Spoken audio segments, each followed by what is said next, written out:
guys, hello, welcome back to our channel. I am Priya. Me Ayushi. Together we Priyashi. तो जी सबसे पहले तो आप सभी लोगों को हम दोनों की तरफ से नवरात्रि की हार्दिक शुभकामनाएं। और इस नवरात्रि को आप लोगों के लिए और भी ज्यादा स्पेशल बनाने के लिए हम दोनों ने स्टार्ट किया है हमारे चैनल पर नवरात्रि स्पेशल सीरीज। और ये सीरीज चलने वाली है आज षष्ठी से लेकर के दशमी तक। और इन 5 दिन हम लोग आपको नवरात्रि रिलेटेड काफी सारे फैक्ट्स के बारे में बताएंगे, जिनके बारे में भी बेट यू कि ना आपने पहले कभी सुना होगा ना ही देखा होगा। साथ ही साथ इस सीरीज में हम लोग आपको नवरात्रि रिलेटेड काफी सारी हॉरर स्टोरीज भी सुनाने वाले हैं। वैसे दशहरा पूजा इसकी काफी सारी खासियत है और आज की इस वीडियो में ना हम उन्हीं सारी खासियत में से किसी एक खासियत के बारे में बात करने वाले हैं, जो कि इस त्योहार को बाकी सारे त्योहारों से काफी ज्यादा अलग और काफी ज्यादा इंपॉर्टेंट बनाता है। सबसे पहली बात, दशहरा के टाइम पर आप लोगों ने देखा होगा कि पूरे शहर को सजाया जाता है, बड़े बड़े और भव्य भव्य पंडाल बनाए जाते हैं। उन भव्य पंडालों में बड़ी बड़ी प्रतिमा स्थापित की जाती है माँ दुर्गा की। और वो जो बड़ी प्रतिमा होती है ना, उसको काफी ज्यादा अच्छे से श्रृंगार किया जाता है। पर आपको एक बात पता है क्या कि दुर्गा माँ की वो जो भव्य प्रतिमा होती है उसमें 4 चीजों को यूज किया जाता है। सबसे पहली चीज गंगा तट की मिट्टी, दूसरी चीज गौमूत्र गोबर, तीसरी चीज वैश्याओं के घर के आंगन की मिट्टी और चौथी चीज किसी भी ऐसे जगह की मिट्टी जहां पर जाना निषेध हो। और इन चारों चीजों में से जो सबसे अजीबोगरीब चीज मानी जाती है ना, वो मानी जाती है वैश्याओं के घर की मिट्टी। और आज हम लोग आपको उसी बारे में बताएंगे कि क्यों दुर्गा माँ की जो प्रतिमा होती है उसमें वैश्याओं की घर की मिट्टी को यूज किया जाता है। आखिर दुर्गा माँ की मूर्ति बनाने के लिए वैश्याओं के घर के आंगन की ही मिट्टी का होना क्यों जरूरी है? अगर इसके पीछे आप रीजन ढूंढोगे ना तो कोई भी एग्जैक्ट आंसर आपको नहीं मिलेगा। लोगों के ना काफी सारे अलग अलग बिलीव्स है, जिसमें से जो पहली मान्यता है ना वो ये है कि जब तक आप उनके आंगन की मिट्टी को यूज करके दुर्गा माँ की प्रतिमा नहीं बनाओगे तब तक माता रानी आपकी पूजा स्वीकार नहीं करेगी। और कहा जाता है ना कि बकायदा पंडित जी वैश्याओं के आंगन में जाते हैं और उनसे जाके मिट्टी लेते हैं। और ऐसी भी बात नहीं है कि कोई भी पंडित जी गए और उनके आंगन से मिट्टी उठा ली। बकायदा पंडित जी उन लोगों से रिक्वेस्ट करते हैं, उनके सामने गिड़गिड़ाते हैं और उनके आंगन की मिट्टी के लिए भीख मांगते हैं। और जब तक वैश्या खुद के मन से और अपने हाथ से मिट्टी उठाकर ना दे तब तक वो मिट्टी पूजा के लिए स्वीकार नहीं की जा सकती है। और वो मिट्टी इतनी हो या फिर इतनी कोई भी फर्क नहीं पड़ता। पहले तो ये सारे काम पंडित जी किया करते थे, पर अब समय काफी ज्यादा बदल गया है। अब मूर्तिकार खुद वैश्याओं के घर में जाते हैं और उनके आंगन से मिट्टी उठाकर लाते हैं।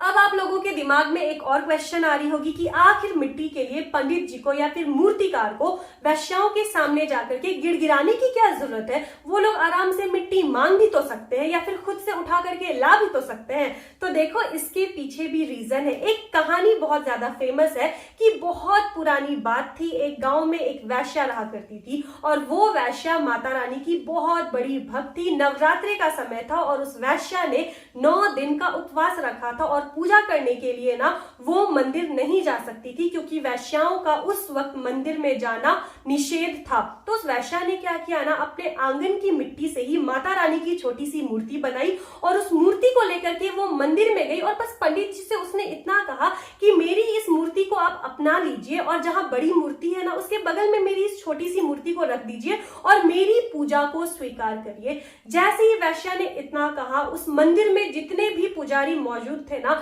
उन सब ने मिलकर के वैश्या का बहुत ज्यादा तिरस्कार किया, उसकी बहुत ज्यादा बेइज्जती की, ये कह के कि अरे तू तो अछूत औरत है, तू तो हमारे समाज में रहने लायक नहीं है और तेरे घर की साथ ही साथ तेरी बनाई हुई माता की मूर्ति हम लोग कैसे स्वीकार करेंगे? अगर तेरी मूर्ति हम लोग स्वीकार करेंगे ना तो माता रानी हमारी पूजा को भी स्वीकार नहीं करेगी। और ऐसा कह के सारे पुजारियों ने उस वैश्या को मंदिर से तिरस्कार करके निकाल दिया। इसके बाद वैश्या अपने घर आती है और इस घटना के बाद वो वैश्या काफी ज्यादा दुखी हो जाती है। उसने उसके बाद माता रानी की उसी मूर्ति के सामने ये शिकायत करती है ना कि अगर मैं वैश्या हूं तो इसमें मेरी गलती क्या है? दुनिया की ऐसी कौन सी औरत है जो अपनी मर्जी से और अपनी खुशी से वैश्या बनती है? और इतना कह के रोते रोते रोते रोते वो माता रानी की उसी मूर्ति के सामने बेहोश हो जाती है। अपने भक्त को ऐसी हालत में देख करके ना माता रानी का दिल भी टूट जाता है और उसके बाद माता रानी उस वैश्या के सामने प्रकट होती है और उसको आशीर्वाद देती है कि आज के बाद नवरात्रि में जब भी मेरी मूर्ति बनेगी ना तो उस मूर्ति में जो मिट्टी यूज होगी वो तुम्हारे ही घर के आंगन की मिट्टी होनी चाहिए, और अगर कोई भी इंसान तुम्हारे घर की आंगन की मिट्टी के बिना मेरी मूर्ति बनाता है तो मैं उन लोगों की पूजा को स्वीकार नहीं करूंगी। और तब से उस दिन के बाद से ये प्रचलन है कि जब जब माता रानी की मूर्ति बनती है ना उस वैश्या के सम्मान में उसी के घर के आंगन की मिट्टी से बनाई जाती है। और इस मिट्टी का यूज होना फीमेल एनर्जी और फीमेल पावर को दर्शाता है, क्योंकि आप लोगों को पता ही होगा महिषासुर जिसका दुर्गा माता ने वध किया था, उस असुर ने भी एक टाइम पे माता रानी को मोलेस्ट करने की कोशिश की थी। और हमारे समाज में जितनी सारी वैश्याएं हैं ना वो भी अपने पूरे जिंदगी ह्यूमिलिएशन या फिर दुख दर्द पीड़ा यही तो सहती आई है। इसलिए माता रानी क्या करती है ना, हमारे समाज की जितनी भी महिलाएं हैं जो ये सारे अत्याचारों को सहती आई है उनके सम्मान के लिए ना ये चीज करती है, ताकि वो मिट्टी के यूज से वो ये दर्शा पाए कि माता रानी उन सारी पीड़ित महिलाओं के साथ हमेशा है। और दीदी ने आप लोगों को स्टोरी में बताया था ना कि कैसे उस वैश्या को सारे पंडितों ने पूरे समाज के सामने बेइज्जत कर दिया था, इसलिए सजा के अनुसार अब उन्हें ताउम्र ना वैश्याओं के सामने गिड़गिड़ाना पड़ेगा और भीख मांगनी पड़ेगी, बस पूजा करने के लिए, ताकि उनकी पूजा सफल हो जाए।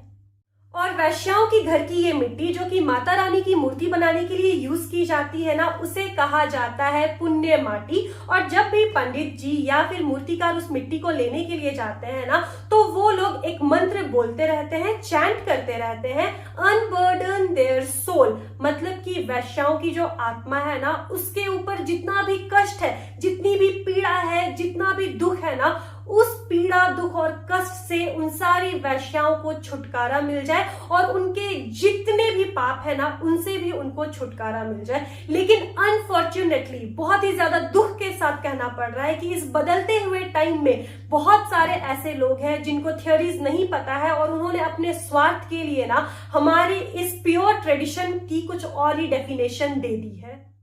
और ऐसा भी कहा जाता है कि अगर कोई भी मर्द वैश्याओं के कमरे में एंटर करता है ना तो उसके कमरे में एंटर करने से पहले ही वो अपनी जो भी प्योरिटी होती है या फिर जो भी सच्चाई होती है ना उसे उसके आंगन में ही छोड़कर घुसता है। इसलिए वैश्याओं की जो भी आंगन की मिट्टी होती है ना वो काफी ज्यादा पवित्र और प्योर मानी जाती है। इसके अलावे वेदों में तो ये भी कहा गया है कि औरतों के जो 9 रूप होते हैं जिसे हम नव कन्या कहते हैं, इन नव कन्याओं की ही पूजा की जाती है नवरात्रि के दौरान। और इन नव कन्या में एक नती मतलब कि डांसर या फिर एक्ट्रेसेस, वैश्या मतलब प्रोस्टिट्यूट, रजाकी लॉन्ड्री गर्ल, अब्राह्मणी ब्राह्मण लड़की, अशूद्र गोपाला, गोपाला मतलब मिल्क मेड, ये 9 क्लासेस होते हैं, 9 रूप होते हैं औरतों की जिनकी नवरात्रि में पूजा की जाती है। और इन्हीं 9 रूपों में से एक रूप है प्रोस्टिट्यूट मतलब कि वैश्या का। इसीलिए आपने देखा होगा कि कलकत्ता में सबसे ज्यादा धूमधाम से दशहरा का पर्व मनाया जाता है, क्योंकि कलकत्ता में एक जगह है सोनागाछी जहां पर सबसे ज्यादा मात्रा में प्रोस्टिट्यूट पाई जाती है। और वो प्रोस्टिट्यूट 9 दिन इतनी धूमधाम से माँ दुर्गा की पूजा करती है ना, क्योंकि माँ दुर्गा ने ही सोसाइटी में उन्हें इक्वल लाने की कोशिश की है और उन्हें कहीं ना कहीं हमारे समाज में इक्वल दर्जा दिलाने की कोशिश की है। हमें तो ये नहीं समझ में आता जब हमारा भगवान प्रोस्टिट्यूट में और ब्राह्मण में फर्क नहीं कर रहा है तो हम इंसान कौन होते हैं समाज में लोगों को क्लासेस में डिवाइड करने वाले। अब वो समय आ गया है कि हम प्रोस्टिट्यूट मतलब कि वैश्याओं को गंदी नजर से ना देख करके उन्हें नॉर्मल इंसान की तरह ट्रीट करें। उनके ऊपर से जो भी जिंदगी होती है वो तो हम साफ साफ देख लेते हैं, लेकिन अंदर में उन्हें जितनी दुख पीड़ा और मोलेस्टेशन का शिकार करना पड़ता है ना, ये एक आम इंसान अपने सपने में भी नहीं सोच सकता है। इसीलिए